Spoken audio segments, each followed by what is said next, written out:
Graça e paz. Eu gostaria de pedir que os irmãos abrissem suas Bíblias no livro de Atos, Atos dos Apóstolos, capítulo 19.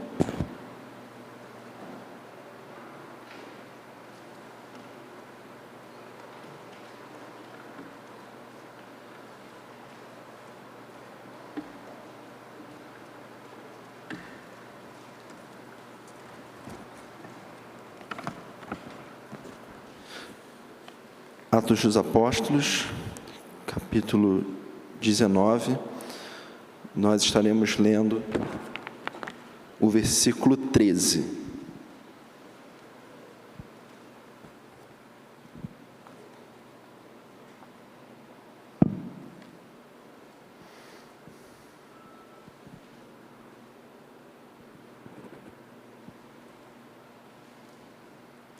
Atos dos Apóstolos, capítulo 19, versículo 13, diz assim a palavra do Senhor.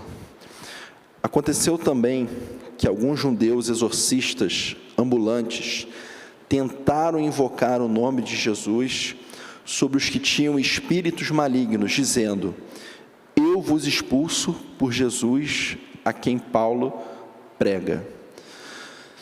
Senhor meu Deus, meu Pai, está aqui a Tua palavra, está aqui o Teu povo, está aqui o Teu servo. Que em nome de Jesus, através do Teu Santo Espírito, o Senhor venha fazer a Tua obra no meio de nós e que tudo seja feito para a honra e glória do Teu santo e bendito nome. E em nome de Cristo Jesus, toda a glória seja dada a Ti. Amém.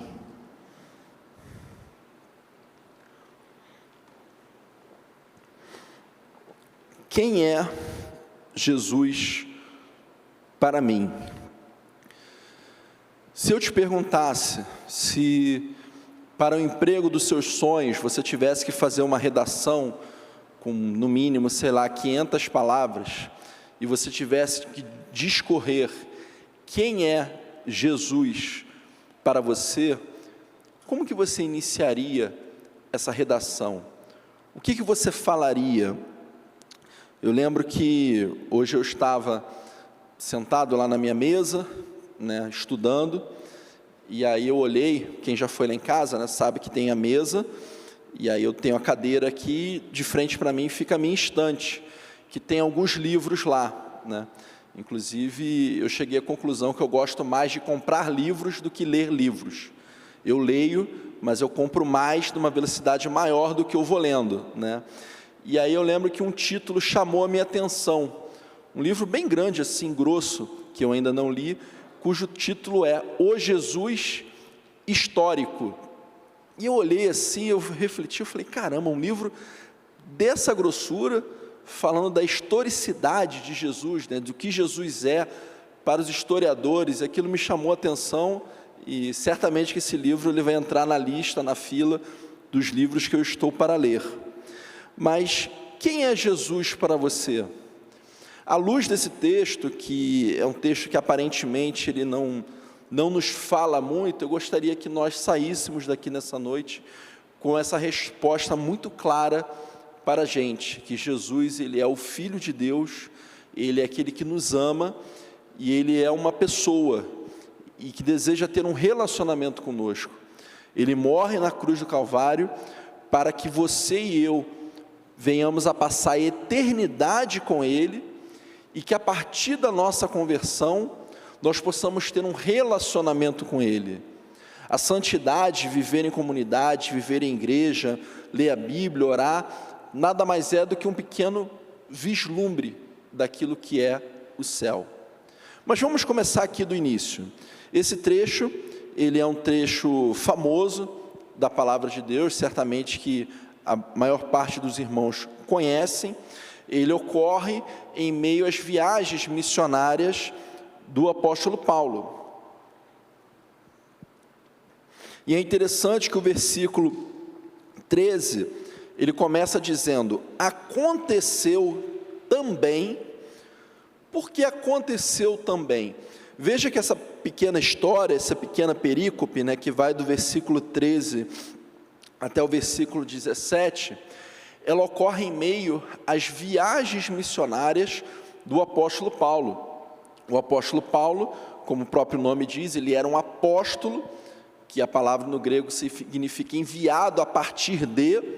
Então ele chegava em um local, ele pregava o evangelho, pessoas se convertiam, ele edificava líderes, treinava líderes, e logo em seguida ele ia para outro local, e assim ele ia fazendo, às vezes ficando 1, 2, 3 anos em um determinado local. Esse era o chamado dele, ele era um apóstolo. Antes de começar aqui o culto, eu estava com Daniel ali no gabinete, nós oramos, e ele perguntou assim, e a gente estava olhando os quadros, né, dos pastores que passaram pela nossa igreja, e ele me perguntou assim: pastor, você não tem vontade de ser pastor titular de uma igreja, de pastorear assim? Aí eu falei: não, eu tenho o meu chamado, tenho aquilo que eu entendo que Deus tem para mim, e eu vou viver isso e está tudo certo. Da mesma forma, o apóstolo Paulo, ele tinha o chamado dele de pregar o evangelho, de edificar igrejas. Eu lembro que, certa vez, quando eu estava estudando história, eu estava lendo um texto sobre a história dos Estados Unidos, e uma pessoa escreveu mais ou menos assim, né, que quando Billy Graham ele chegava em uma cidade, e ele ia fazer aquela cruzada evangelística dele, os pastores daquela cidade ficavam muito felizes. Caramba, o Billy Graham vai vir aqui, vai pregar, e milhares de pessoas vão se converter, né? Se eu não me engano, o Maracanã teve 200 mil pessoas quando o Billy Graham foi lá no século passado, enfim. Mas aí esse mesmo pessoa que estava escrevendo, ele dizia o seguinte: as pessoas ficam felizes quando o Billy Graham vem, prega a mensagem, né, um monte de gente se converte e vai embora. Mas se o Billy Graham chegar numa cidade e abrir uma igreja, eu acho que essas outras pessoas não vão ficar tão felizes com ele ali, né, porque certamente que muitos cristãos vão para lá. O fato é que essa história aqui aconteceu também, ela ocorre no momento de viagem missionária. E aí eu te pergunto, você já participou de uma viagem missionária em algum momento da sua vida? Cada um de nós tem um chamado diante de Deus, cada um de nós tem o seu dom, o seu talento, mas se você nunca participou, eu gostaria de te lançar esse desafio, de agora que você está ouvindo a minha mensagem, chegar para Deus e falar assim: Deus, o pastor Leonardo está pregando, eu nunca fui na viagem, se o senhor quiser me levar, eis-me aqui, eu estou aqui. Mas toma cuidado, se você fizer essa oração, é bem provável que Deus te leve para uma viagem missionária. Veja bem, eu não estou fazendo para você um convite missionário. Eu estou falando para, possivelmente, você fazer uma viagem de uma semana, 15 dias. Eu mesmo já participei de algumas viagens missionárias pela nossa Junta de Missões Nacionais, né, que é o chamado Projeto Jesus Transforma, que normalmente dura 15 dias, em julho, então não é muito difícil. Mas é muito interessante que, lendo esse texto e orando sobre essa mensagem, me veio à mente que determinadas coisas só acontecem em viagem missionária. Determinadas experiências, determinadas situações, nós temos as nossas campanhas de missões, e certamente que, às vezes, vem um missionário aqui, ou de nacionais, ou de mundiais, e fala algo que talvez você nunca tenha visto, e fala algo que talvez você nunca tenha presenciado. Em janeiro de 2010, eu participei da primeira Transradical do Brasil. O que era a Transradical? É uma trans, só que ela ocorria em uma comunidade, né, em uma favela. E essa trans foi lá no Espírito Santo, e eu e um grupo de jovens e adolescentes, nós subimos o Morro do Romão, e a gente foi subindo, e cada um por um canto, e todo mundo uniformizado, né, camisa amarela, Jesus Transforma, e a gente ia evangelizando, e a gente chegava lá em cima, e depois todo mundo descia. Só que nesse dia em específico, eu estava lá conversando com os irmãos, e de repente veio uma mulher, talvez com seus 40 e poucos anos, descendo, chorando em prantos, desesperada, e ela gritando: mataram meu filho. Isso eu presenciei. E aí, aquele desespero, aquela coisa toda, ajuda na medida do possível, e depois a gente conversando entre a gente descobriu o que aconteceu. O filho dela, ele estava jurado, ele não podia voltar àquela comunidade, ele voltou, e ele estava em casa pegando as coisas dele, e de repente bateram na porta. e alguém falou de Jesus para ele, e ele aceitou Jesus. Eu conheci a pessoa que fez esse evangelho, ele aceitou Jesus, e 5 minutos depois, ele veio a falecer. Literalmente 5 minutos depois, não é forma de dizer. E por que eu trago isso? Porque existem coisas que só acontecem em viagem missionária. Então, eu não estou dizendo que você deva dedicar a sua vida a isso, mas coloque diante de Deus, quem sabe uma vez na vida. Eu acho que certamente Deus vai poder te usar e você vai poder ser bênção na vida de alguém. Mas o fato é que o texto continua. Aconteceu também que alguns judeus, é muito interessante que essas pessoas que querem usar o nome de Jesus aqui no texto, no fundo, elas não são cristãs, porque o texto diz, alguns judeus, né, e aconteceu também que alguns judeus, exorcistas ambulantes. Então perceba que judeu é diferente de cristão. Nessa época aqui, o judeu ele poderia se converter ao cristianismo, obviamente, né, o apóstolo Paulo, ele era um israelita, ele era um benjamita, mas aqui judeu ele é diferente de cristão, é alguém, o texto deixa claro, que não tem um relacionamento com Deus, e é um judeu exorcista ambulante. Pastor, o que é um exorcista ambulante? A palavra no grego, exorcismo, né, ek, para fora, e a segunda palavra tem o sentido de conjurar. Então, de fato, era alguém que tentava expulsar demônios, que tentava fazer esse tipo de ação. Só que é interessante que a palavra ambulante aqui é de alguém que não se fixava em um local. O evangelista Lucas, né, autor do apóstolo Paulo, autor de Atos dos Apóstolos, inspirado por Deus, ele está nos dando a ideia aqui, e para as pessoas que leram naquela época, que na verdade, essas pessoas aqui, eram pessoas que tentavam dar golpes. Eles eram exorcistas ambulantes, por quê? Porque eles iam a um determinado local, a gente faz tudo, as pessoas pagavam, e aí viam que não dava certo, ele ia para outro local, Então perceba que são pessoas que não têm um relacionamento com Deus. O texto ele deixa claro que são pessoas que estão distantes de Deus.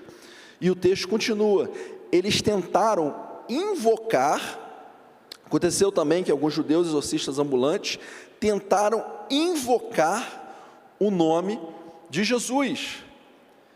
Na cabeça deles, o nome de Jesus seria como se fosse um superpoder, uma capacidade, uma arma, algo a ser utilizado. Só que Jesus, ele não é um superpoder, mas ele é o Filho de Deus, o próprio Deus, que morreu por mim na cruz do Calvário, para que eu pudesse ter vida em seu nome e um relacionamento com ele. Perceba que esses homens, eles se aproximam de Jesus apenas com o intuito, apenas com a ideia de se aproveitar, de ter algum tipo de vantagem, de ter algum tipo de benesse, pelo fato de utilizar o nome de Jesus. E aí eles falam, aconteceu também que alguns judeus exorcistas ambulantes tentaram invocar o nome de Jesus sobre os que tinham espíritos malignos, dizendo, eu vos expulso por Jesus a quem Paulo prega. Então perceba que há uma diferença entre Jesus, a quem Paulo prega, e ao meu Jesus. Eles não tinham um relacionamento com Deus, eles não tinham um relacionamento com Cristo.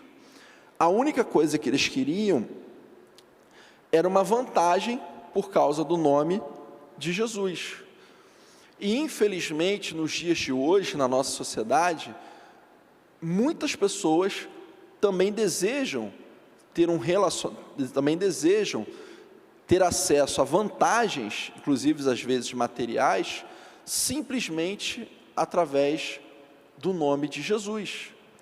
Existem pessoas que elas querem ter vantagens por causa de Jesus, mas elas não querem ter um compromisso de relacionamento com Ele, nem de ter um compromisso com a sua santidade. Mas sabe o que eu acho mais irônico nisso tudo? É que a maior vantagem, além da salvação, de se ter um relacionamento com Deus através de Jesus, é a capacidade de viver em santidade. Porque, na visão da nossa sociedade, viver em santidade é o quê? Eu vou abrir mão de pecar? Eu vou abrir mão de ser feliz?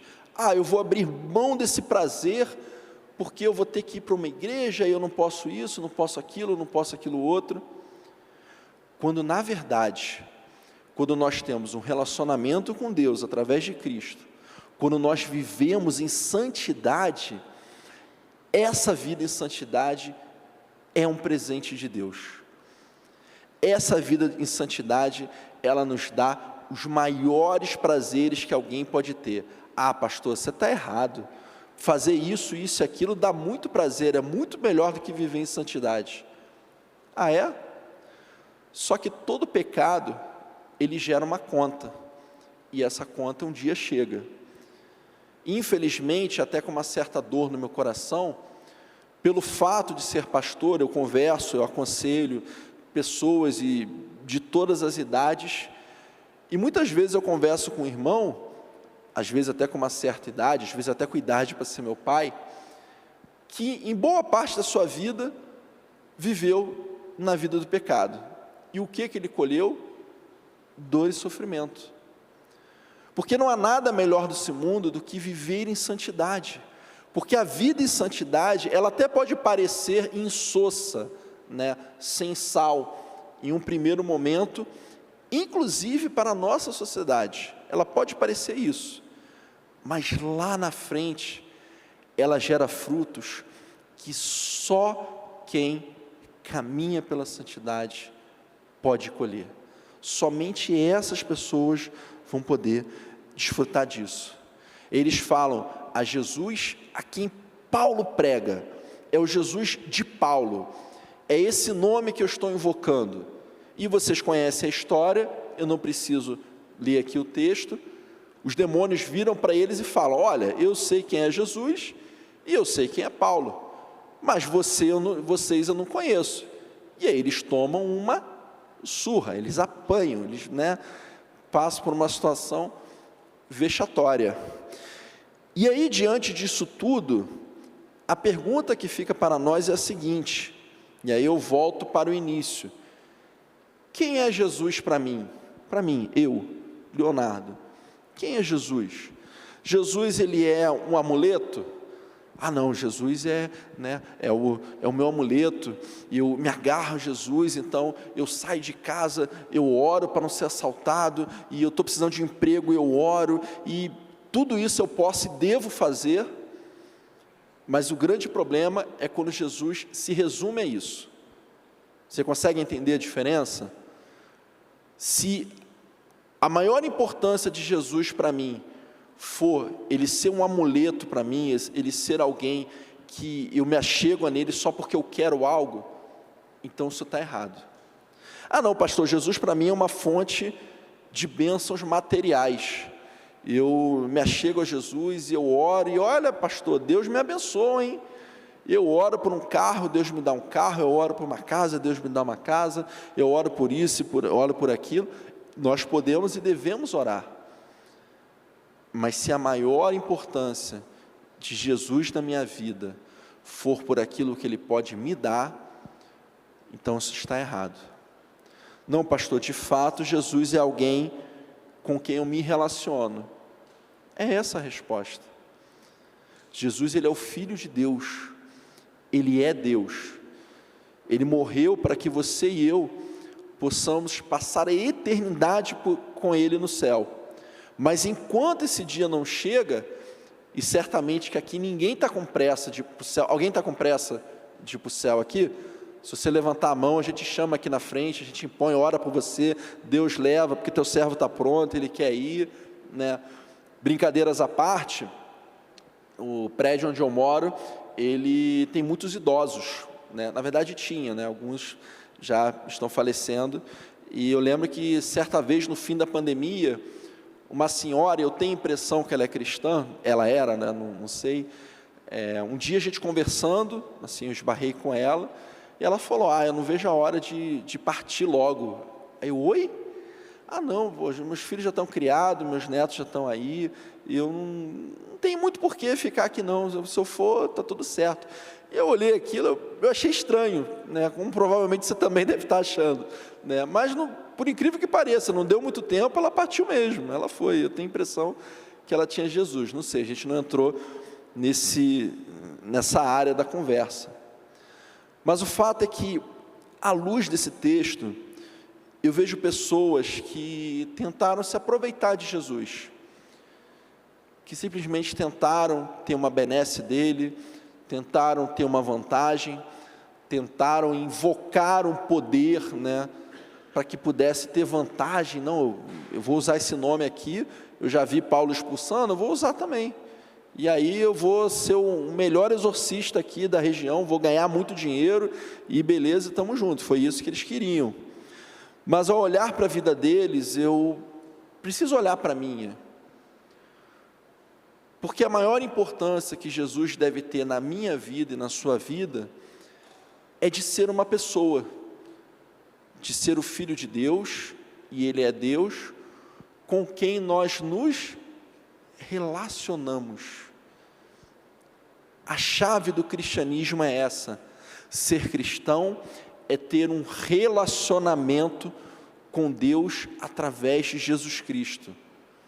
Não é simplesmente cumprir ritos vazios, não é simplesmente ter atitudes sem emoção, mas é olhar para Cristo e falar: você é meu amigo, você é meu irmão, e eu me relaciono com Cristo quando eu obedeço os seus mandamentos por amor a Ele. Eu amo a Cristo, eu olho para a palavra de Deus, eu olho para aquilo que Ele fez e falo: caramba, o Senhor morreu por mim na cruz do Calvário. Bom, já que o Senhor morreu por mim, então agora a única coisa que eu posso fazer para expressar o meu amor para o Senhor é te obedecer, é viver de acordo com a tua vontade, é obedecer aos mandamentos de Deus com alegria, porque isso é ser cristão, isso é ser um seguidor de Jesus. É muito curioso que na nossa cultura brasileira, o futebol, ele é muito importante, ele é muito levado a sério, né? Esses dias eu ouvi um sociólogo fazer um comentário que eu achei curioso, né? Que tem gente que troca de religião, troca de família, troca de tudo, né? Mas de time a pessoa não troca. E normalmente, né, a ordem natural da vida é o filho torcer para o time do pai. Via de regra é isso que acontece. Se o filho não torce para o time do pai, é porque teve um cunhado, teve um sogro, teve alguém que veio pela tangente ali, né, e mudou o negócio. Mas normalmente a gente torce para o time do pai e cresce com esse sentimento. Mas na vida adulta, ninguém torce para um time obrigado. Ninguém grita gol, aquela vibração, aquela coisa, caramba, conseguimos, de forma obrigada. A gente faz porque quer, a gente faz porque gosta, a gente faz porque tem esse sentimento no coração. Ser cristão é muito mais importante do que isso. É eu ter no meu coração, é pulsar no meu coração uma gratidão por aquilo que Deus fez por mim, e imbuído dessa gratidão, e imbuído desse amor, eu viver de acordo com a sua vontade. Porque nós podemos obedecer aos mandamentos de Deus por uma tradição, por um costume, por uma educação, por uma criação, por uma formação. Alguém pode obedecer os mandamentos de Deus porque foi criado de determinada maneira. Certamente os irmãos conhecem alguém que olha e fala: nossa, Para essa pessoa aqui só falta Jesus, porque as práticas, as atitudes já são corretas, isso é possível. Mas o que Deus realmente quer, o que a Bíblia me diz que eu devo fazer é amar a Deus acima de todas as coisas, amar ao meu próximo como a mim mesmo. E a partir desses dois amores, eu obedeço aos seus mandamentos.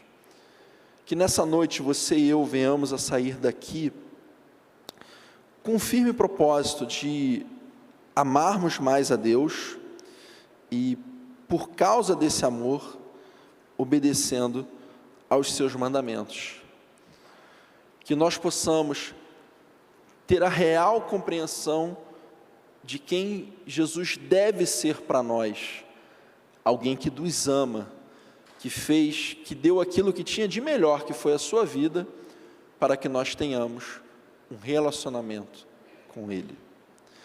Senhor, meu Deus, meu Pai, eu quero te pedir em nome de Jesus, que tudo aquilo que foi falado, Deus, gere mudança em nossas vidas, que Teu nome seja glorificado, que toda a glória seja dada a Ti, ó Deus, que cada um de nós possa sair daqui mais semelhante ao Teu Filho amado. Se conosco, Deus, obrigado por tudo, é o que te peço e te agradeço em nome, por amor de Jesus. Amém.